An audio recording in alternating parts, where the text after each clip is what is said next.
Hello बच्चों, कैसे हैं आप लोग। मैं आ गया हूं अपने यूट्यूब चैनल मैथ भाई विपिन पे। हम आशा करते हैं आप लोग अच्छे होंगे, स्वस्थ होंगे, मस्त होंगे और अपनी पढ़ाई निरंतर कर रहे होंगे। आज हम पढ़ेंगे कक्षा 10 गणित पाठ 3 दो चर वाले रैखिक समीकरण युग्म।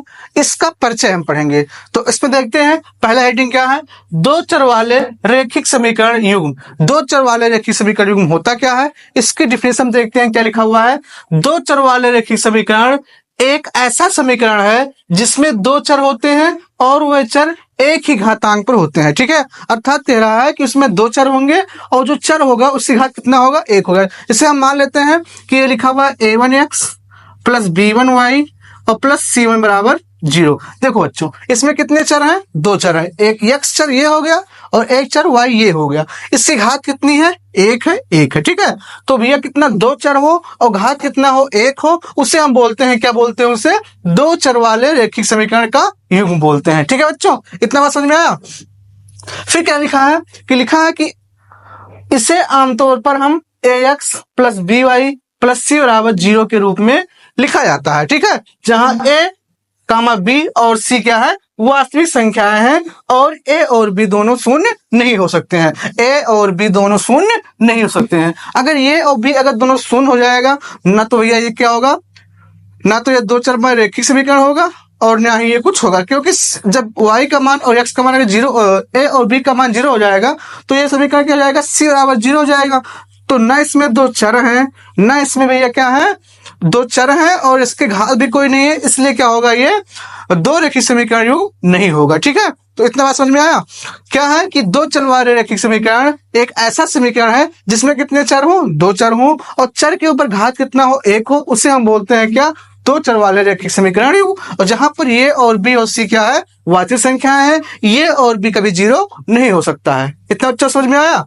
अगला टॉपिक क्या है, दो चर वाले रैखिक समीकरण युग्मों का हल। दो चर रैखिक समीकरण का युग्म को हम कैसे हल करते हैं, इसको भैया हम तीन विधि से हल करते हैं। पहला विधि क्या है, ग्राफीय विधि है, दूसरा क्या है, प्रतिस्थापन विधि है और तीसरा क्या है, विलोपन विधि है। इस तीन विधि से हम दो चर वाले रैखिक समीकरण का हम हल करेंगे। ठीक है, इसको हम समझते हैं ग्राफीय विधि से, प्रतिस्थापन विधि से, विलोपन विधि से। ये सब हम एक्सरसाइज में करेंगे, लेकिन दो चर रैखिक समीकरण का युग्म का जो हल होगा इन्हीं तीन विधियों से हम हल करेंगे। एक चौथा होता है वज्र गुणन। तो वज्र गुणन आपके सिलेबस से हट गया है, तो इसको नहीं पढ़ेंगे, सिर्फ और सिर्फ तीन विधि पढ़ेंगे। इसको हम एक्सरसाइज में कंप्लीट करेंगे।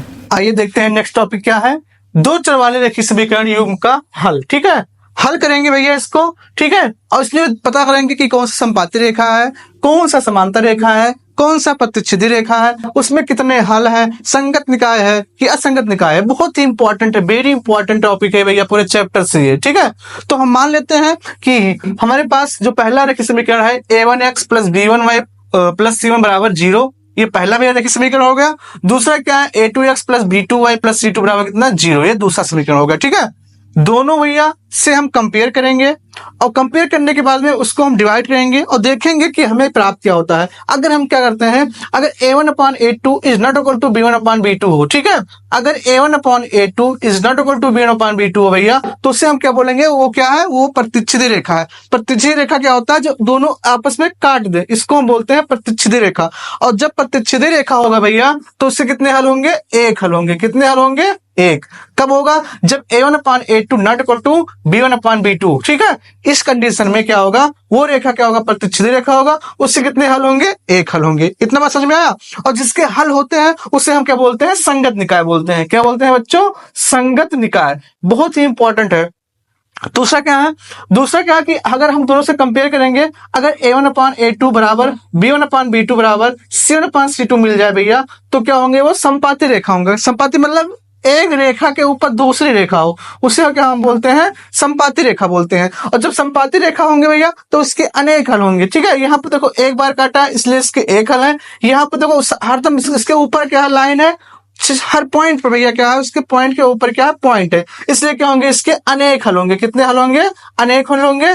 कब होगा, जब a1/a2 बराबर b1/b2 बराबर c1/c2 होंगे, तो वो क्या होंगी, संपाती रेखा होंगी। और जब संपाती रेखा होंगी तो उससे क्या होंगे, अनेक हल होंगे। और जब हल होते हैं तो उससे हम क्या बोलते हैं, संगत निकाय बोलते हैं। चाहे अनेक हल हो चाहे एक हल हो, उसको हम क्या बोलते हैं, संगत निकाय बोलते हैं। तीसरा कंडीशन क्या है, अगर a1/a2 is equal to b1/b2 is not equal to c1/c2, अर्थात क्या भैया कि a1/a2 किसके बराबर हो, b1/b2, लेकिन c1/c2 के बराबर क्या हो, b1/b2 ना हो, उसे हम क्या बोलते हैं, समांतर रेखाएं। समांतर रेखाएं क्या होती हैं कि दोनों क्या हो भैया, एक दूसरे के क्या हो, समांतर हो, ऐसे सीधी रेखा जा रही है, ये कहीं पर आपस में काटेंगी, नहीं काटेंगी। जब आपस में नहीं काटती भैया तो उसके कोई हल होंगे, कोई हल नहीं होंगे, और जब कोई हल नहीं होंगे तो उसे हम क्या बोलते हैं, असंगत निकाय बोलते हैं। क्या बोलते हैं, असंगत निकाय बोलते हैं। ठीक है, तो तीनों बात समझ में आया।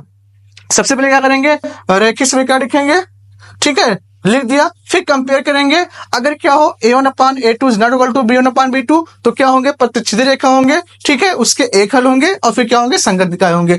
दूसरा क्या है कि a1/a2 बराबर b1/b2 बराबर c1/c2 होंगे, अर्थात तीनों आपस में क्या हो, बराबर हो, तो क्या होंगी, संपाती रेखा होंगी, और जब संपाती रेखा होंगी तो उससे कितने हल होंगे, अनेक हल होंगे, और जब हल होंगे तो क्या होगा, वो संगत निकाय होगा। तीसरा क्या भैया कि अगर a1/a2 बराबर b1/b2 is not equal to c1/c2 हो, तो उससे क्या बोलते हैं, हम समांतर रेखाएं बोलते हैं। और जब समांतर रेखाएं होते हैं तो उससे कोई हल नहीं होते, क्योंकि दोनों रेखाएं आपस में कभी काटेंगी नहीं, इसलिए हमें कोई हल नहीं मिलेगा, और जब कोई हल नहीं मिलेगा तो उसको हम क्या बोलते हैं, असंगत निकाय बोलते हैं।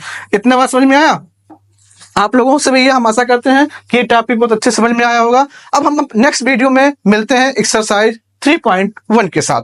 तो बच्चों, इसको एक बार ध्यान से पढ़ना, लिखना, प्रैक्टिस करना, बहुत अच्छे से समझ में आ जाएगा। अब हम मिलते हैं नेक्स्ट वीडियो में। जय हिंद, वंदे मातरम।